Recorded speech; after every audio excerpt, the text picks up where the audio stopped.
Buenos días, hermanos. Dios le bendiga a cada uno de ustedes. Amén. Vamos a iniciar el culto de esta mañana poniendo todo en las manos de nuestro Dios. Así que vamos a orar y luego de orar vamos a cantar el himno número 8, Maravillosa Gracia, y lo vamos a hacer todo puesto de pie, hermanos, por favor, para comenzar a adorar a nuestro Dios. Bien, oremos. Padre eterno que estás en el cielo, gracias te damos por todo, gracias por la oportunidad, mi Dios, de habernos traído también a tu casa, Señor, para adorar tu nombre, glorificar tu nombre, Señor, para escuchar tu palabra y ser ministrado por ella, Señor, de una manera que podamos crecer en tu palabra, Señor. Como dice tu palabra, que no llega vacía, Señor. Señor, gracias, mi Dios. Guíanos, sabemos que somos, y tú sabes que somos imperfectos, Señor, pero te rogamos que nos guíes y nos perdones y nos permitas, Señor, tener el privilegio de poder alzar nuestra voz a ti, Señor, de poder alabar tu nombre, Señor, con alegría, con gozo, Padre amado, porque tú estás en nuestros corazones. Si hay alguno aquí que no te conoce, Señor, convéncelo, Dios mío, que tu Espíritu Santo lo convenza de pecado, de error, Señor, y pueda venir a tus pies, Padre eterno. Gracias. Dirige al predicador, Señor, que úsalo con poder, mi Dios, te lo rogamos. Dirige todo en el santo y bendito nombre de Cristo Jesús. Amén. Bien, vamos a cantar este hermoso cántico, Maravillosa Gracia. Vamos a hacerlo con vigor, vamos a hacerlo con fuerza, con alegría, hermanos. Maravillosa Gracia.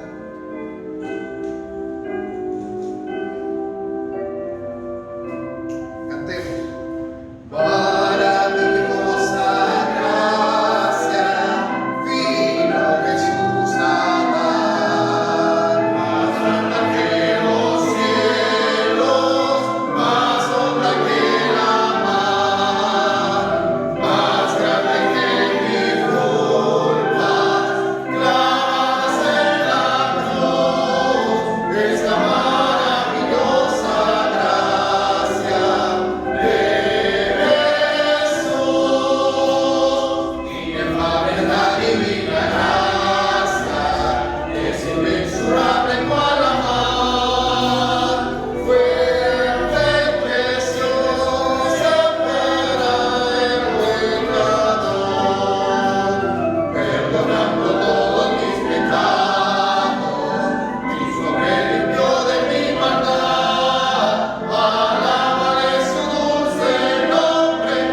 Dios.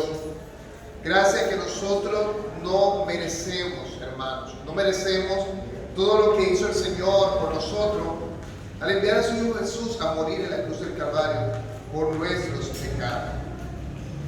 Tú dejaste tu trono, el himno 139. El Señor dejó su trono, dejó todo el esplendor y vino a morir, hermanos.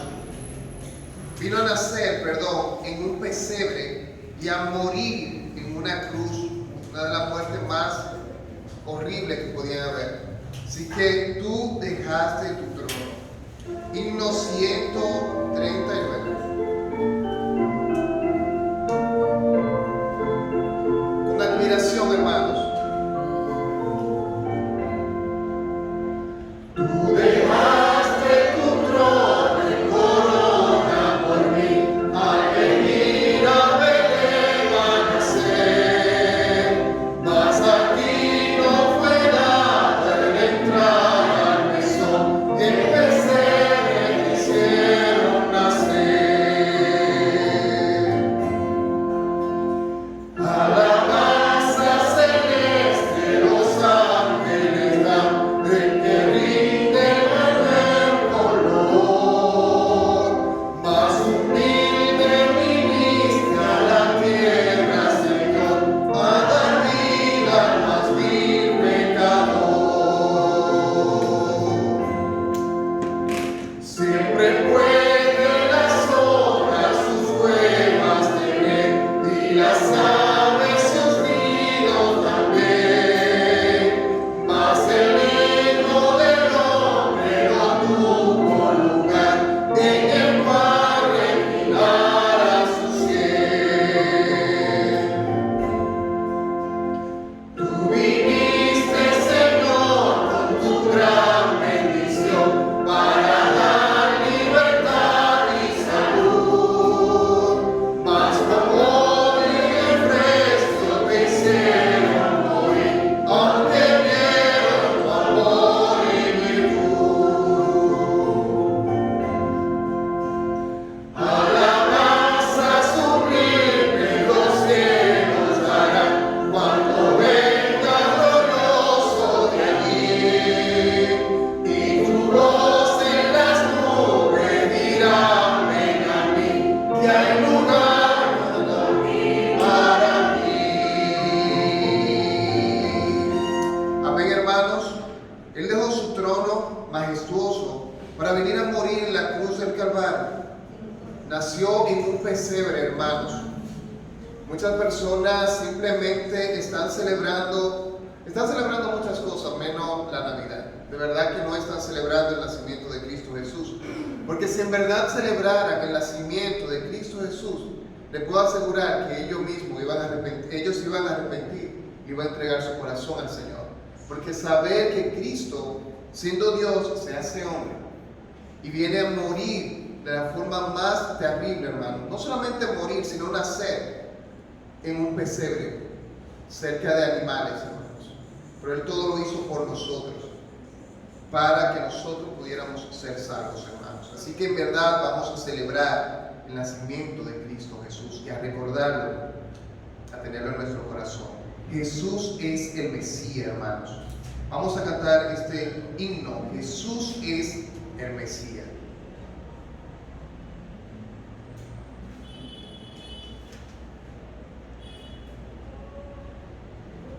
El himno 128, Jesús es el Mesías.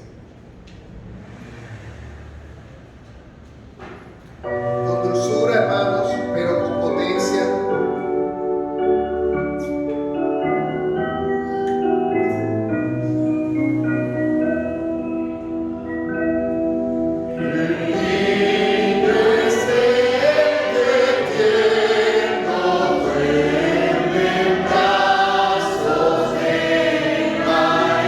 María.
al hermano Alberto Gálvez que venga para predicar la palabra de Dios. Así que, hermanos, vamos a poner nuestro corazón atento a la palabra de Dios. Los celulares, si es posible, hermanos, que lo puedan apagar, por favor, para evitar cualquier tipo de interrupción.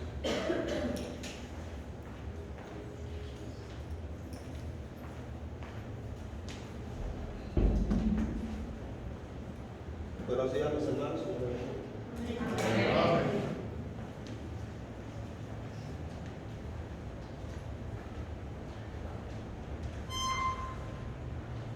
Bien, mis hermanos, vamos a continuar nuestra serie que estamos predicando aquí en la iglesia con Efesios. Quisiera que por favor me acompañen a Efesios capítulo número 4. Efesios capítulo número 4. Yo espero, mi hermano, que estas meditaciones que hemos tenido de Efesios, estas predicaciones, estén siendo de bendición, de ayuda espiritual para cada uno de ustedes, como lo ha sido para mi vida estos versos y estos capítulos que hemos estado estudiando hasta ahora. Efesios capítulo número 4, y vamos a leer los versículos 1 al 16. Efesios capítulo 4, versículo 1 al 16. Yo leo un versículo, mi hermano, y usted lee el siguiente. Dice así la palabra de Dios en Efesios capítulo número 4. Yo pues, preso en el Señor, os ruego que andéis como es digno de la vocación con que fuisteis llamados. Con toda humildad y mansedumbre, soportados con paciencia los unos a los otros en amor. Solícitos en guardar la unidad del Espíritu en el vínculo de la paz. Un cuerpo y un espíritu, como fuisteis también llamados en una misma esperanza de vuestra vocación. Un Señor, una fe, un bautismo. Un Dios y Padre de todos, el cual es sobre todos y por todos y en todos. Pero a cada uno de nosotros fue dada la gracia conforme a la medida del don de Cristo. Por lo cual dice, subiendo a lo alto, llevó cautiva la cautividad y dio dones a los hombres. ¿Y eso de que subió? ¿Qué es sino que también había descendido primero a las partes más bajas de la tierra? El que descendió es el mismo que también subió por encima de todos los cielos para llenarlo todo. Y él mismo constituyó a unos apóstoles, a otros profetas, a otros evangelistas, a otros pastores y maestros, A fin de perfeccionar a los santos para la obra del ministerio, para la edificación del cuerpo de Cristo, hasta que todos lleguemos a la unidad de la fe y del conocimiento del Hijo de Dios, a un varón perfecto, a la medida de la estatura de la plenitud de Cristo. para que ya no seamos niños fluctuantes, llevados por doquiera de todo viento de doctrina, por estratagemas de hombres que para engañar emplean una astucia a las artimañas del error. Sino que siguiendo la verdad en amor, crezcamos en todo aquel que es la cabeza, esto es Cristo, De quien todo el cuerpo, bien concertado y unido entre sí por todas las coyunturas, que se ayudan mutuamente, según la actividad propia de cada miembro, recibe su crecimiento para ir edificándose en amor. Oremos, mis hermanos. Padre bueno, Padre santo que estás en el cielo, gracias te damos por darnos el privilegio de estar en tu casa de oración. Gracias, Dios del cielo, porque usted ha sido tan bueno con nosotros, proveyéndonos un día más de vida. Gracias, Padre, por este precioso día de traernos a tu casa para escuchar tu palabra, para edificar nuestros corazones. Oh mi Dios, que salgamos diferentes, hemos venido a escuchar tu palabra. Danos tu palabra. Oh Dios del cielo, quita, Señor, este hombre que está parado en este púlpito, y que sea tu presencia, tu Santo Espíritu, quien dirija este mensaje. Que tu Santo Espíritu toque mis labios, mi mente, mi corazón, y que tu Santo Espíritu pueda darle discernimiento a cada hermano que está escuchando este mensaje. Oh Padre Santo, obra grandemente en nuestras vidas, sé con nuestras necesidades espirituales, y seguimos rogando y pidiendo que usted siga obrando en la salud de nuestra hermana Laura. Pasa tu mano sanadora sobre ella. Siga obrando, Señor, en la salud de nuestro hermano Neudo y su familia. Te sigo pidiendo, Padre, que usted siga fortaleciendo a Lourdes, Señor, y a su familia. Usted, Señor, obre en los corazones de su familia, y que sus hermanos, Padre, puedan acercarse más a Cristo Jesús. Gracias, Dios del cielo, por esta mañana. Gracias, Dios Padre, por permitirme estar en tu casa de oración. Úsame para la gloria y honra de tu nombre. Te lo pido y te lo ruego en el nombre de Cristo Jesús. Amén. Amén. Bien, mis hermanos, durante todo este tiempo hemos estado viendo el libro de Efesios.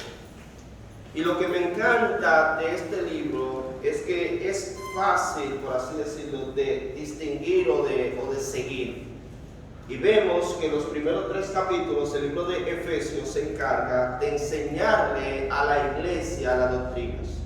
Por así decirlo, Efesios capítulo 1 al 3 nos enseña a nosotros cuáles son las riquezas espirituales que tenemos en Cristo Jesús.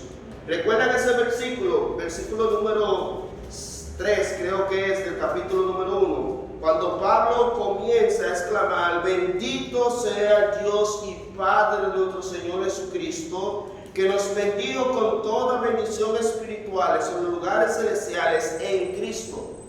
Y en base a eso, el apóstol Pablo comienza a decirnos a cada uno de nosotros cuáles son todas estas riquezas espirituales que tienen aquellos que han puesto su fe en Cristo Jesús. Y una de ellas, el apóstol Pablo presenta, que es la salvación, hermano. Nuestra salvación, al momento de creer, todo fue por voluntad de Dios. Y hemos visto y hemos recalcado que usted, hermano, no vino a Dios. Dios lo trajo a usted. Usted no buscó a Dios, Dios lo buscó a usted. Usted no tuvo fe, fue Dios que le dio la fe para creer. Y a veces eso como que en el orgullo del ser humano como que no entra. ¿Cómo va a ser que yo no? Esa fe que tú tuviste para creer fue Dios que te la dio. Recuerda en Efesios capítulo número 2, cuando dice: porque por gracia sois salvos por medio de la fe, y esto no es de vosotros, pues es don de Dios, no por obra, para que nadie se gloríe. Ese Efesios capítulo 8 está desbaratando la fe que mucha gente cree y dice: no, yo siempre he creído en Dios. No, usted no ha creído en Dios. Es Dios que ha puesto la fe para usted creer. Y Efesios capítulo número 3 nos enseña, capítulo 1 al 3, nos enseña que todos nosotros tenemos riquezas espirituales. Y específicamente el capítulo 3 nos enseña que Dios en Cristo Jesús ha roto todas las barreras raciales que existían en ese momento. Por ejemplo, en este caso vimos los pactos hablando sobre cómo los gentiles, los que no eran judíos, fueron acercados a Dios. Recuerden, los pactos fue dado a quién? A Abraham primero. Primero Dios hizo una promesa en el huerto de Edén, el protoevangelio. Le dijo a la mujer que vendría una simiente. Dios elige a un hombre y ese hombre fue Abraham. Dios elige un pueblo, el pueblo de Israel. Dios elige una tribu, la tribu de Judá. Dios elige a un rey por el cual vendrá uno y se sentará en su trono. Elige a David y elige la casa de María y de José para traer al Mesías. Y Jesús nació, y en Cristo Jesús todas las promesas que Dios le hizo a Israel son cumplidas. Y no solamente eso, mis hermanos, sino que las promesas que son bendiciones para Israel iban a repercutir a todas las naciones de la tierra. Y esta es la salvación que nosotros estamos gozando en Cristo Jesús. Y es interesante ahora, mis hermanos, lo que vamos a ver. Porque desde el capítulo número 4 ya no va a comenzar a hablar de las riquezas espirituales que tenemos en Cristo. sino que ahora, desde el capítulo número 4 hasta el capítulo número 6, nos va a hablar a cada uno de nosotros cuáles son las responsabilidades que nosotros debemos tener, porque tenemos tantas riquezas espirituales en Cristo Jesús. Es decir, ya tú conoces la verdad, ya tú conoces las riquezas espirituales, ahora tú debes de vivir conforme a ese estándar. Tú eres parte de una nueva, tú tienes una nueva identidad, eres parte de una nueva familia, eres parte de un nuevo pueblo. Tú debes de vivir conforme al llamado de ese pueblo. Por eso Pablo en el capítulo número 4 comienza diciendo: yo pues preso en el Señor os ruego que andéis como es digno de la vocación con que fuisteis llamados. Pablo ruega, suplica a cada uno de nosotros que andemos, y esta palabra andar es vivir. Nuestra vida diaria ahora, mis hermanos, debe ser conforme al llamado que Dios nos hizo en Cristo Jesús. Ya tu vida no te pertenece. Ya no te pertenece a ti mismo, sino que ahora le perteneces a Cristo Jesús. Amén. Hermanos, en estos 3 capítulos vimos muchas riquezas espirituales. Pero en los capítulos siguientes vamos a ver la responsabilidad de cada uno de nosotros. Hermano, estamos llamados a obedecer. Nosotros tenemos una responsabilidad de identificarnos con Cristo Jesús ahora. Estamos en Cristo. Ahora debemos vivir la vida cristiana aquí en la tierra en Cristo. Y me encanta porque Pablo comienza a hablar, y vamos a ver estos versículos número 1 al 16. Vamos a titular esta serie Persiguiendo la unidad del Espíritu. Pero yo no voy a tratar en esta mañana los 16 versículos, sino que yo he dividido estos 16 versículos en 3 mensajes diferentes. El primer mensaje que veremos las exhortaciones a mantener la unidad en la iglesia. Eso tocarán los versículos 1 al 6. Vamos a ver los versículos 1 al 6, exhortaciones a mantener la unidad en la iglesia. Luego vamos a ver, el segundo mensaje será los dones dados para los beneficios de esta unidad. Y serán los versículos 7 hasta el versículo número 13. Los beneficios, los dones dados para los beneficios de esta unidad. Y el tercer mensaje, serán los propósitos de esta unidad, y serán los versículos número 14 a 16. Mis hermanos, aquí en estos 16 versículos, el apóstol Pablo, el énfasis es nuestra unidad. Y es cómo el cristiano debe andar en la iglesia. Es interesante, cuando vayamos viendo cada capítulo y cada versículo, vamos a ver cómo Dios tan claramente nos enseña a nosotros cómo debe ser nuestra forma de vivir, nuestra forma de comportarnos dentro de la iglesia, dentro de la sociedad, con nuestra familia y en el ambiente espiritual. Y eso es lo que toca Efesios. Efesios toca eso. Primero la unidad en la iglesia, el ambiente, cómo debe estar el cristiano, cómo debe de comportarse el cristiano dentro de la iglesia, en la comunidad de creyentes. Cómo debe comportarse el cristiano cuando esté en el mundo rodeado con gente impía. Cómo debe de ser el creyente con su familia, cuál debe ser el ambiente en la familia. Y cómo debe actuar el creyente frente a los ataques del maligno, es decir, la esfera espiritual. Eso lo trata el libro de Efesios. Y eso lo vamos a ir viendo paso a paso. Hubo un señor llamado J.R.T. Una de las mejores obras evangélicas de Colombia en tiempos pasados estaba en una región rural del departamento de Santander. Llegó a ser una iglesia como de 200 miembros y de muchas actividades todos los días. Pero algunos años esta iglesia continuó prosperando. Pero de pronto el diablo entró y sembró celos y envidias, y así comenzó la disolución. Hubo pleito aún entre los mismos misioneros. La diferencia entre creyentes aumentaba cada día, ya que los mismos dirigentes de la obra no podían evitarlo. Por lo mismo llegó el día en que todo terminó, y más tarde, cuando el enemigo del evangelio llegaron a incendiarse los edificios de la capilla y de la escuela, y ya el fuego de la contienda había destruido la obra entre las personas. Este caso es un ejemplo de las graves y males que puede producir la rencilla y la falta de sabiduría entre hermanos.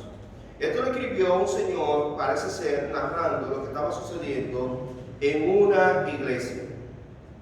Dice aquí en Colombia. Otra persona, Uriel Singler, dijo acerca de la comunión de la iglesia. ¿Por qué los cristianos tienen tantas disputas? Él pregunta, ¿cómo es posible que los cristianos que estamos unidos por agencias tan poderosas tengamos disputas mucho más grandes que los incrédulos? ¿Y cómo es que una confederación en la que hasta ahora prevalece el amor fraternal haya surgido violentas disputas a causa de dioses ajenos? Respuesta: porque la verdadera piedad, por medio de la cual se le rinde a Dios la adoración y la oración verdadera, han desaparecido de entre nosotros. Eso lo escribió Uriel Singler, hablando sobre por qué hay tantas disputas y pleitos entre creyentes. Ahora, mis hermanos, a la luz de eso y a la luz de los versos que vamos a ver, el problema está, mis hermanos, que nuestro carácter, nuestra forma de ser, nuestro carácter pecaminoso nos impide trabajar en equipo el uno al lado del otro. Nuestra naturaleza pecaminosa nos lleva a ser llaneros solitarios. Nos lleva a ser ese Bob Bunny que todo lo hace por sí solo. Nuestra naturaleza pecaminosa, lamentablemente, nos lleva a nosotros, nos hace que nosotros se nos sea difícil mantener la unidad los unos con los otros. Déjame decirle algo, la unidad ya está. ¿Quién logró esa unidad? Jesucristo. Ha unido a ambos pueblos, judíos y gentiles. Ya no hay raza, ya no hay color, ya no hay estatus social, todos somos unos en Cristo. Dios no nos llama a hacer la unidad, ya la unidad está. Ahora lo que vamos a ver es mantener y proteger esa unidad que Cristo ha logrado por medio de su sacrificio. Eso es lo que vamos a ver en los pasajes. Y lo sorprendente de todo esto es que creemos, hermanos, cuando vemos estas situaciones que pasan en la iglesia y que pasan en nuestra vida diaria, es que el problema lo tienen las otras personas. Y usted no se ha dado cuenta que cada vez que usted se une con otra persona hay un problema con esa persona. Y después usted hace asociación con otra persona y tiene problemas con otra persona. Y después hace otra asociación con otra persona y tiene problemas con otra persona. Hermano, no es la persona, es usted. Porque el problema está que usted no entiende que cuando se trabaja en unidad, usted también debe escuchar la voz del otro. Y usted debe buscar un punto en común. Y el problema mayor es que nuestro orgullo y nuestra altanería quiere hacer que prevalezca lo que nosotros opinamos y creemos. Déjeme decirle algo. Y eso es algo que nosotros los latinos, y voy a referirme a nosotros los dominicanos, específicamente, aunque somos gente cálida y todo eso. Pero hay un problema que nosotros tenemos. que cuando una mente piensa diferente a nosotros, creemos que es nuestro enemigo. Hermano, porque una persona piense diferente a usted en un punto, en un asunto, no significa que es su enemigo. Si algo yo he aprendido es que otra gente puede tener una opinión muy diferente a la mía. Y se da mucho nosotros en la clase, en la universidad, donde hay muchos pastores y líderes dentro de la iglesia que tienen diferentes opiniones. Y ahí se debate, se pelea. Bueno, mi punto de vista es diferente a eso. Significa que ya no vamos a tener comunión, que no somos hermanos en Cristo, que no vamos a compartir, que no vamos a relacionar. No, hermano. Ahí esa discusión de un tema, de una opinión diferente, se quedó ahí, punto, y ya se acabó. Pero hay creyentes y hay personas que cuando discuten con una persona de un punto que no está en común, se vuelven enemigos. No, hermano, eso es inmadurez. Eso es inmadurez. En todos los ámbitos, usted debe de aprender a entender de que otras personas piensan diferente a usted. Especialmente en el hogar. Su pareja, su esposa, su esposo, sus hijos, sus padres piensan diferente a usted. Usted lo que debe de tratar de mantener la unidad en base a esas diferencias de opiniones. Y es lamentable que cuando miramos la iglesia y vamos a comparar la iglesia con el hogar, con la familia, a veces miramos el trato que tiene el esposo con su esposa, una mala actitud, de una manera grosera, usted le responde a su esposa y debe ser algo que usted le está haciendo daño y viceversa. Hay esposas también que son groseras y tienen una mala actitud para con sus esposos. Recuerden, los dos son pecadores, no son santos bajo el cielo. Y debe decirle algo, si en el hogar el esposo y la esposa, lamentablemente por palabras, se ofenden, imagínense aquí dentro de la iglesia, que somos diferentes familias, con diferente educación, diferente trasfondo de nuestra historia familiar. Hermano, no va a haber diferencia. Si en el hogar, que somos un grupito, hay diferencia, aquí dentro de la iglesia no va a haber diferencia. No va a haber diferentes tipos de opinión. Y vamos a ver que más adelante vamos a hablar sobre el trato que debemos de tener cada uno de nosotros. Y yo quisiera agregar algo que no se dice mucho en los púlpitos, y no sé por qué no se dice mucho en los púlpitos. Siempre se habla de que los hijos deben de someterse a sus padres, y es cierto, los hijos deben de someterse a sus padres y todo eso. Pero hay algo que está sucediendo en muchas iglesias, y es que muchos padres están provocando que sus hijos, y no estoy, por así decirlo, justificando la rebeldía de ese hijo, hay muchos padres que lamentablemente desalientan y provocan que sus hijos sean rebeldes. Con la misma mala actitud que tiene papi y mami hacia su persona. Cuando no entiende ese papá y esa mamá que sus hijos tienen emociones, tienen pensamientos, tienen deseos, tienen sueños, piensan en un futuro, piensan que van a tener una familia, quieren seguir hacia adelante, tienen una meta, tienen un alma. Los padres a veces se olvidan de eso y tratan y pisotean a sus hijos como si fueran, no, usted va a hacer lo que yo le diga porque yo lo diga. No, no es así, hermano. Imagínese que usted, su trato que usted le hace a sus hijos, póngase haga ese cambio y póngase que Cristo o Dios lo trate como usted trata a sus hijos.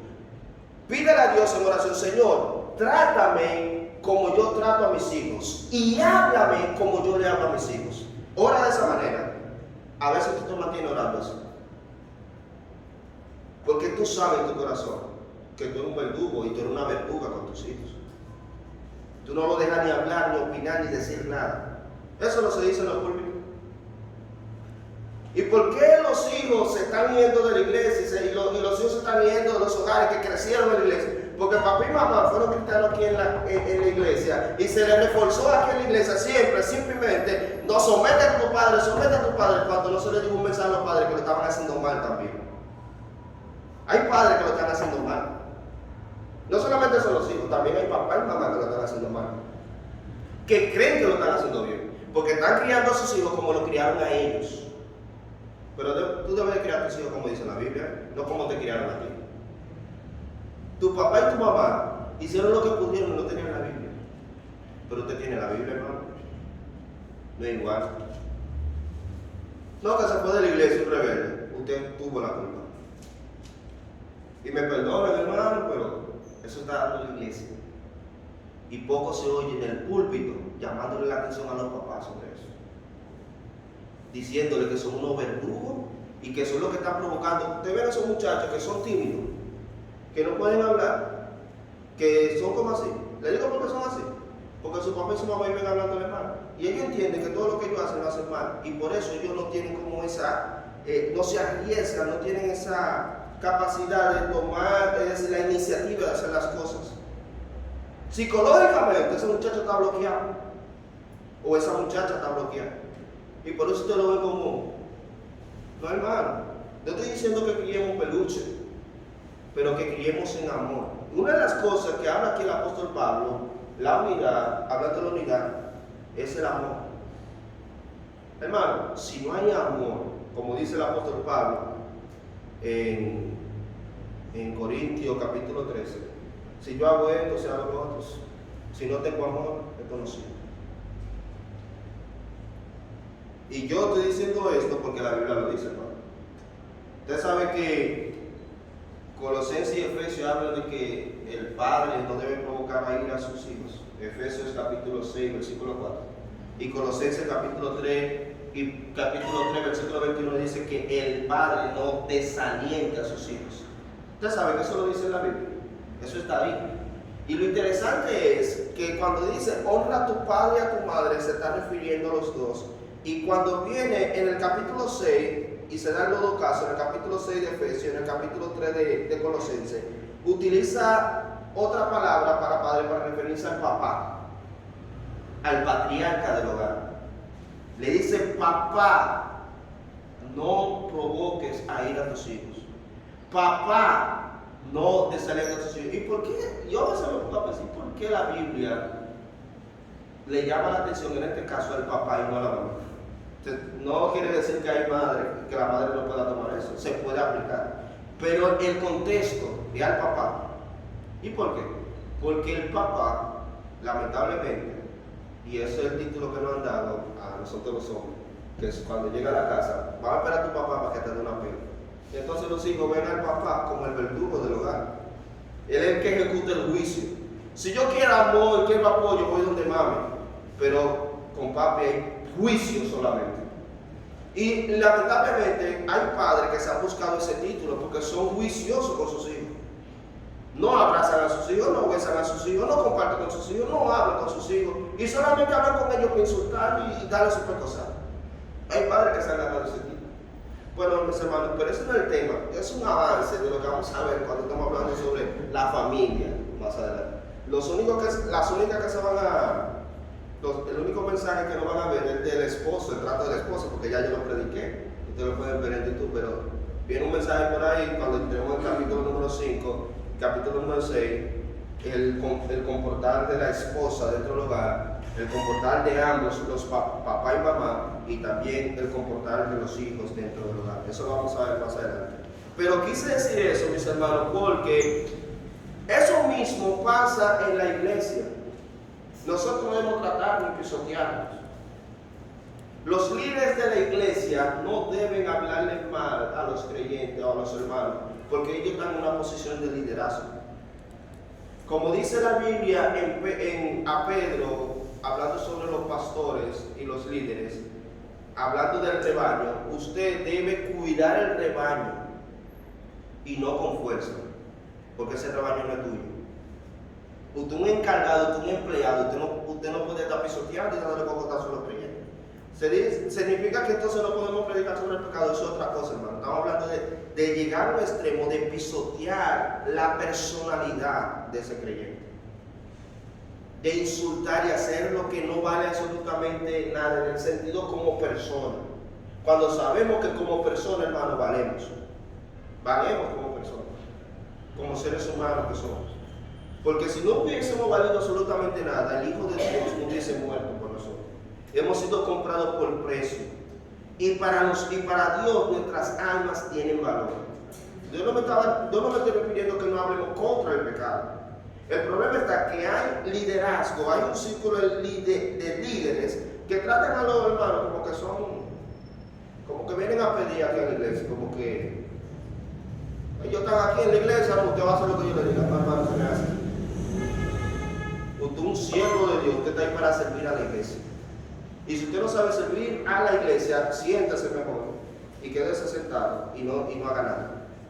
Si usted no ha entendido que el dueño de la iglesia es Cristo. Si usted no ha entendido eso, porque hay líderes dentro de la iglesia que se les suma el liderazgo aquí en la cabeza. Y cuando en la Biblia no aparece en ninguna parte la palabra líder, lo que aparece en la Biblia es la palabra siervo, uperete. Usted es el esclavo de inferior categoría dentro de la iglesia. Eso es lo que usted es dentro de la iglesia. ¿Significa entonces que los hermanos deben de subirse encima del liderazgo? No, hermano. No es eso que estoy diciendo tampoco. Usted debe respetar el liderazgo porque ellos están puestos por el Señor. Y eso lo vamos a ver.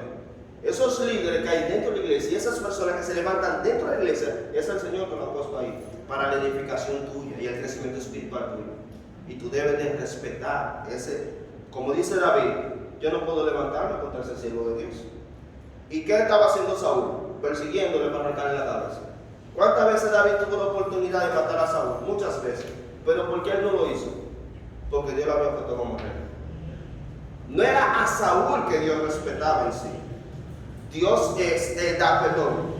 David no respetaba que Saúl sea el rey. Él respetaba que fue Dios que lo puso como rey. Y eso es lo que usted debe respetar, hermano. Que Dios lo puso ahí como líder a esa persona. Para que lo dirigiera, para que lo instruyera a usted. Eso es lo que usted debe respetar. ¿Tenemos diferencia? Vamos a tener diferencia, hermano. Pero tenemos que buscar la unidad. La unidad. Y quisiera, mis hermanos, brevemente que veamos estas tres enseñanzas. Y quiero que se quede con esto en la mente. Por cuanto tu nueva identidad en Cristo te llama a mantener la unidad del Espíritu en la iglesia. Repito, por cuanto tu nueva identidad en Cristo te llama a mantener la unidad del Espíritu en la iglesia, entonces tú debes, o es tu deber, hermano, es tu deber en Cristo en esforzarte para mantener esa unidad del Espíritu en la iglesia. Es tu deber en Cristo en esforzarte en mantener esa unidad del Espíritu en la iglesia. ¿Y qué podemos ver con esto, mis hermanos? ¿Cómo puedo yo, ser tan pecaminoso como yo? ¿Cómo puedo mantener la unidad del Espíritu en la iglesia? Vamos a ver algunas verdades en estos pasajes, específicamente en el versículo 1 al 2. Es que tú debes dejar que Cristo cambie tu carácter para mantener esta unidad en la iglesia. Tú debes dejar que Cristo cambie tu carácter para mantener esa unidad en la iglesia. Miren lo que dice el versículo número 1 y 2. Yo pues preso en el Señor os ruego que andéis como es digno de la vocación con que fuisteis llamados, con toda humildad y mansedumbre, soportando con paciencia los unos a los otros. Y aquí el apóstol Pablo comienza diciendo, hablando sobre nuestra vocación, sobre cómo debemos andar, cómo debemos de conducirnos, cuál debe ser nuestro comportamiento dentro de la iglesia. Y cómo nosotros podemos, mis hermanos, modelar. Recuerdan a Cristo en el capítulo número 17, orando por la unidad de los creyentes. Una de las cosas que debe identificar al pueblo de Dios es la unidad. Ustedes son testigos de muchas cosas que sucedieron aquí en el país, de partidos políticos que dejaron de existir y se dividieron porque había rencilla, no había unidad dentro de sus partidos. y se formaron otros partidos. Hermano, igualmente, como dice el Señor Jesucristo, una casa dividida contra sí misma no puede prevalecer. Un ejército dividido no puede prevalecer. Hermano, en todos los ámbitos de la vida diaria podemos ver que la unidad, la falta de unidad no trae beneficio. Un equipo que cada quien está haciendo lo que quiere y no está unido, ese equipo no va para ningún lado. Ese equipo no va a llegar a la serie final. ¿Por qué? Porque desde el comienzo está dividido. No hay beneficio en ser desunidos. Al contrario, hay más beneficio cuando somos unidos. Y una de las cosas, y es interesante, mi hermano, que lo primero que el apóstol Pablo dice es con toda humildad. Con toda humildad. Hermano, si hay algo que yo puedo decir que yo tengo como humano, es el orgullo. Yo estoy claro con eso. Todos nosotros, por naturaleza, pero me incluyo como el primero adelante, es que somos orgullosos. Y es difícil, mi hermano, mantener la unidad cuando hay orgullo. ¿Y usted sabe lo que es la humildad? La humildad, mis hermanos, es que yo debo de, como dice el apóstol Pablo, de ver a los demás como a superiores a mí mismo. Eso es humildad. Yo debo de cederle mi lugar a otros. Yo debo estar en la disposición de ayudar a otros. Y hay muchos de nosotros que buscamos consejeros y no buscamos ser consejeros. Muchos de nosotros buscamos amigos, pero pocos de nosotros buscamos ser amigos en los momentos más difíciles de una persona. Siempre buscamos quien extienda su mano hacia nosotros, pero nosotros creemos que nosotros no tienen problema y ellos están para ayudarnos y servirnos a nosotros. Hermano, cuando usted se pone a usted por delante en todo, quiere decir que usted es un orgulloso. No, porque yo opiné algo en la iglesia y no se hizo caso. Hermano, eso es orgullo. Oiga lo que te digo, yo opiné. Y esto es un asunto de que tú opinaste. Esto es un asunto de que hay que decir algo que la Biblia, primeramente, está por encima de toda palabra que se puede decir aquí. Y tenemos que buscar un punto en común para todos, no una opinión que prevalezca. Y a veces no entendemos eso, hermano.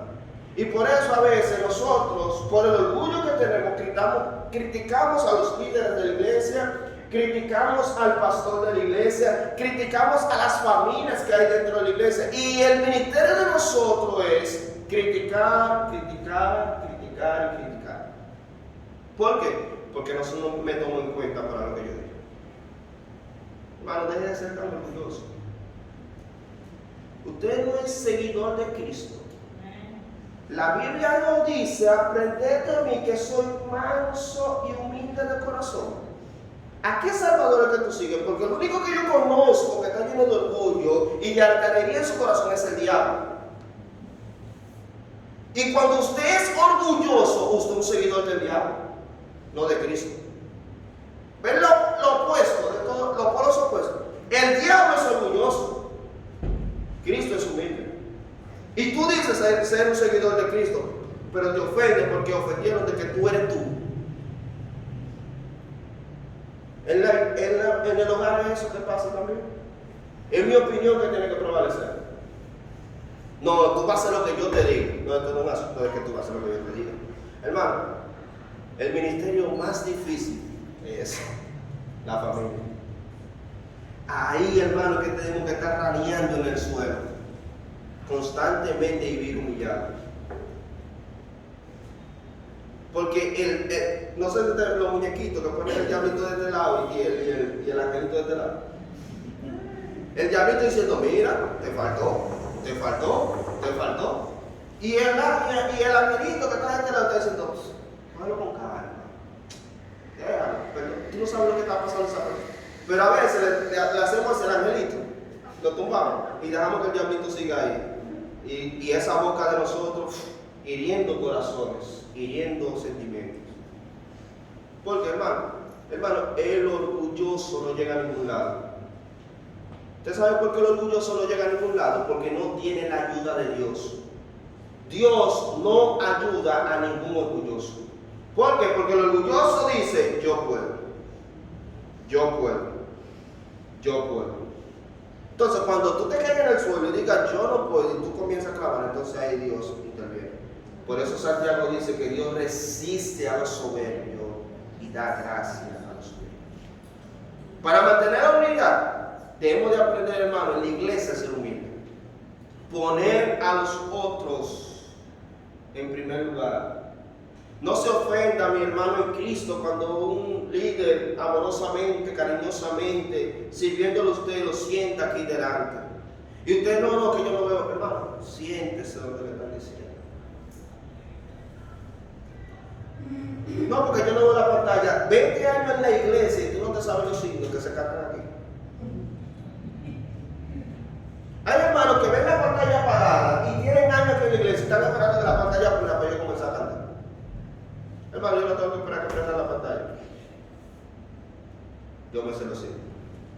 Y si no me sé, hago mueca. Hago mueca.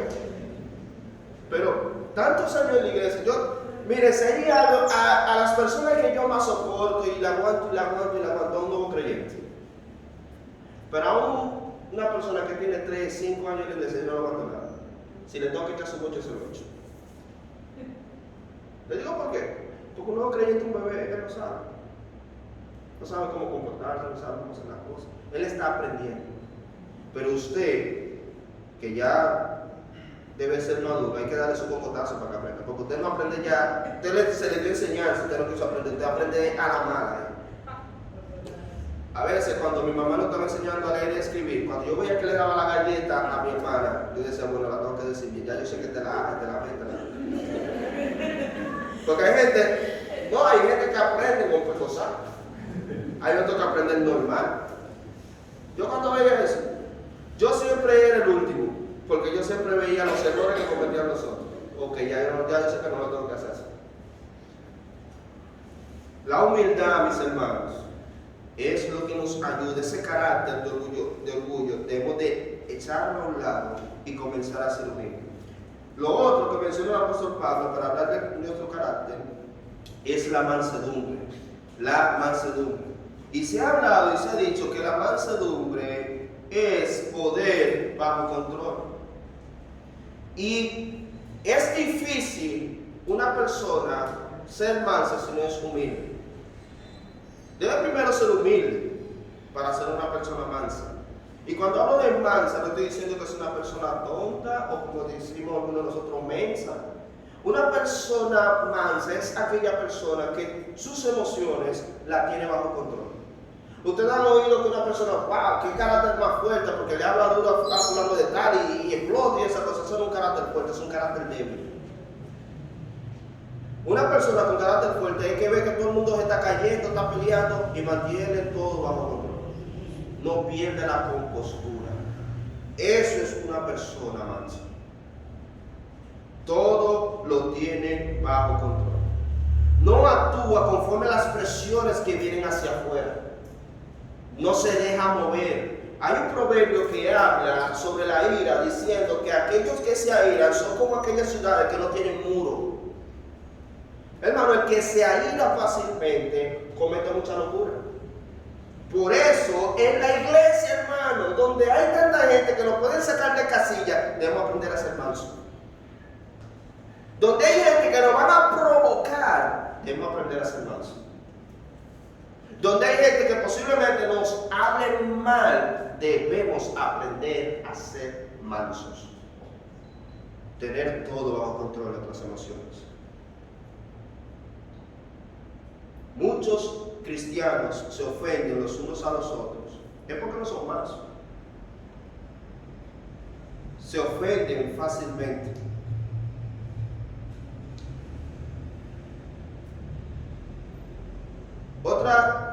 Otro carácter que debemos de aprender nosotros a tener es la paciencia. La paciencia, hermano. Wow. Comienza humildad, después mansedumbre. Humildad, mi hermano está primero que yo. Mansedumbre, todo lo tengo bajo control. Me habló mal, me mantengo agradando y fijándome en el Señor. Paciencia. Y es interesante porque él dice, soportando con paciencia los unos a los otros. Y la paciencia es aprender a aguantar la carga. Hermano, tú debes aprender a ponerte debajo y aguantar la carga. En pocas palabras, hay veces que nosotros vamos a aprender a aguantar humillaciones.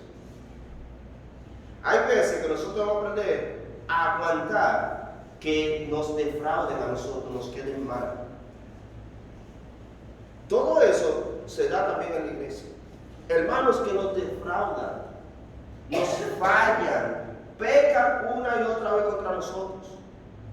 Y aquí dice, sopórtense con paciencia. Aguanta, hermano, aguanta. Y él agrega un ingrediente más: amor. Mansedumbre, humildad, mansedumbre, paciencia, amor. Hermanos, si no hay amor, si no hay amor en la iglesia, es muy difícil que mantengamos la unidad. Yo pensé que iba a tratar estos 3 puntos, pero vamos a tener que quedar hasta aquí, hermano. Y yo quiero que usted piense, mi hermano, en lo que hemos hablado. ¿Soy yo humilde en la iglesia? ¿O en mi propio hogar? ¿Soy yo manso? Yo me aíro fácilmente, pierdo el control fácilmente. Yo soy una persona que soporta las fallas de los otros. Yo soy así. Las personas pueden ver a mí mi trato como que yo me manejo con ellos, hablo con ellos. No. Mire, hermano, si usted quiere saber si usted está creciendo espiritualmente hablando, pregúntele a su familia. No me pregunte a mí, no le pregunte al pastor, no le pregunte a los líderes de la iglesia. Quien lo conoce a usted es su mamá, su papá, sus hermanos de sangre. Si es casado, su esposo, su esposa. Si tienen hijos, sus hijos. Usted hijo, sus padres. Pregúntele a esas personas que viven todos los días con usted y lo ven a usted todos los días y saben cuáles son sus frustraciones y sus debilidades. A esas personas son las ideales de usted preguntarle: yo estoy creciendo espiritualmente, me estoy pareciendo más a Cristo, soy manso. ¿Ustedes creen que yo soy humilde? Y hermano, cuando usted haga esa pregunta, siéntese, abaje la cabeza y espere. Espere. Porque hay algo que se llama el Espíritu Santo y hay algo que Dios ha puesto en nosotros que se llama conciencia. Y tu conciencia, mi hermano, te dice a ti claramente que tú no eres una persona mansa, una persona humilde, una persona que tiene paciencia y que tiene amor. Aunque parezca haber cizañas en la iglesia, ni nuestra fe ni nuestra caridad deben ser obstaculizadas para que por esa cizaña que vemos allí nos aparte de la iglesia. Debemos tan solo esforzarnos para hacer trigo, para que cuando éste comience a ser recogido en los graneros del Señor, podamos recibir fruto por nuestra labor y trabajo. Esforcémonos, amadísimos hermanos, y trabajemos tanto como nos sea posible, para que podamos ser vasos de oro o plata. Pero solo el Señor, a quien también se le ha dado la vara de hierro, le es conferido el derecho de quebrar los vasos de barro. El siervo no puede ser mayor que su Señor, ni nadie puede reclamar para sí lo que el Padre le ha dado únicamente al Hijo, y pensar que Él puede tomar el aventador y limpiar la era, o separar por el miedo del juicio humano toda la cizaña del trigo. Es una terquedad orgullosa y una presunción sacrilega que una necedad depravada se atribuye a sí mismo. Esto lo dijo Cipriano de Cárdara. Es decir, mis hermanos, esto no es nuevo. Muchas iglesias han tenido problemas en toda la historia. Hermanos, no somos ángeles. No somos ángeles. Si los ángeles que nosotros somos los ángeles caídos, pero los ángeles de allá arriba no somos. No somos ángeles. Nosotros todavía no somos perfectos. No ha llegado la glorificación. Nosotros cometemos errores, somos débiles, fallamos, diferimos de criterio. Hay hermanos que son débiles y que fallan mucho. También nosotros somos débiles y fallamos mucho. Muchas veces nosotros los resultados de que nosotros actuemos mal se lo achacamos a otros. No debemos esperar condiciones ideales para actuar bien, hermano. No, usted no debe responder bien cuando las cosas estén bien. Usted también debe aprender a responder bien cuando las cosas van mal. Vence con el bien el mal, hermano. Usted no gana nada con discutir. Vence con el bien el mal. Nuestra unidad, hermano, depende de nuestro carácter. ¿Cuál es tu carácter? ¿A quién te parece más? Porque aquí el objetivo no es parecerlo al pastor, ni a los líderes de la iglesia, es parecerlo a Cristo. Amén. Ese es nuestro objetivo aquí en la iglesia. Y la pregunta es, ¿a quién tú te pareces? ¿Qué carácter se está formando en tu interior? Vamos a ver. Padre bueno, Padre santo que estás en los